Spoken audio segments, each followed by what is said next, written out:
اعوذ باللہ من الشیطان الرجیم بسم اللہ الرحمن الرحیم۔ حماس اور اسرائیل کی جنگ،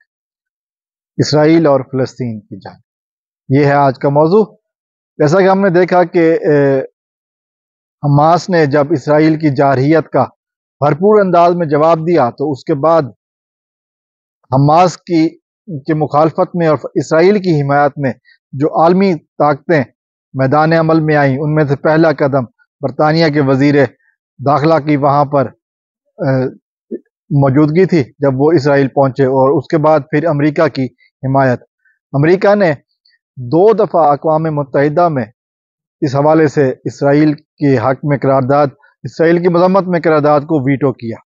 اور جنگ بندی کے حق میں جب قرارداد برازیل نے پیش کی اس کو بھی ویٹو کر دیا۔ اور اب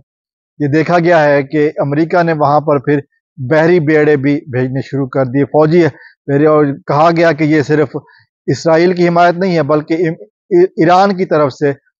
حملوں کو روکنا ہے، ایران کی حمایت کو روکنا ہے جو فلسطینیوں کو پہنچ سکتی تھی۔ پھر ہم نے یہ بھی دیکھا کہ فلسطینیوں نے کہ ہسپتالوں پر حملہ کیا گیا، بچوں کو ذبح کیا گیا، بچوں کو قتل کیا گیا، لیکن عالمی دنیا خاموش رہی اور امریکہ بہادر نے قرارداد ویٹو کر دی۔ اس کے بعد اب جو بڑا مرحلہ سامنے آیا ہے وہ ہے چائنا کی حمایت۔ چائنا نے کھلا طور پر فلسطینیوں کی حمایت کا اعلان کر دیا ہے اور یہ کہا ہے کہ اب انف از انف، اب وہ چائنا کا بحری بیڑا بھی اس طرف کے لیے اسرائیل کی طرف روانہ ہو چکا ہے۔ دوسری طرف ہم نے یہ بھی دیکھا ہے کہ ایران نے کھلا جو دھمکیاں دیتے تھے اب وہ دھمکیوں کا رخ انہوں نے بند کر دیا ہے، لیکن اب عرب ممالک میں جو امریکی اڈوں پر حملے ہو رہے ہیں اس میں کہا جا رہا ہے کہ بہت حد تک ایرانیوں کا ہاتھ ہے، اور اسرائیل نے ساتھ میں یہ بھی پنگا کیا کہ حزب اللہ کے ساتھ پنگا کر لیا، تو حزب اللہ جو ہے نا وہ بھی اب بھرپور طریقے سے ان کو جواب دے رہی ہے، اور ساتھ میں اسرائیل کی مدد کو آنے والے ایک بحری بیڑا جو یمن کے قریب پہنچا اس پر وہاں پر بھی حملہ ہوا، اور اس کے علاوہ عراق میں مختلف امریکی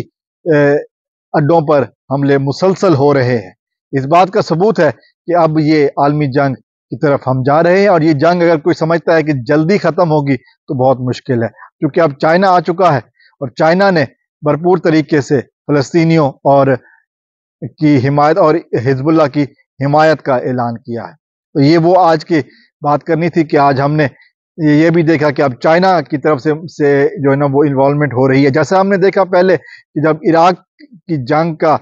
میں امریکہ نے کہا تھا کہ ہمیں کیمیکل ہتھیاروں کا خطرہ ہے، لیکن آج تک نہیں ملے، لیکن اس کے باوجود انہوں نے عراق کو تباہ و برباد کرنے میں کوئی کسر نہیں چھوڑی تھی، اور آج دفعہ پھر وہ فلسطین کی طرف ہیں۔ دیکھنا یہ ہے کہ اللہ تعالیٰ کی مدد فلسطینیوں کے لیے کب پہنچتی ہے۔ السلام علیکم ورحمۃ اللہ۔ پاکستان زندہ باد۔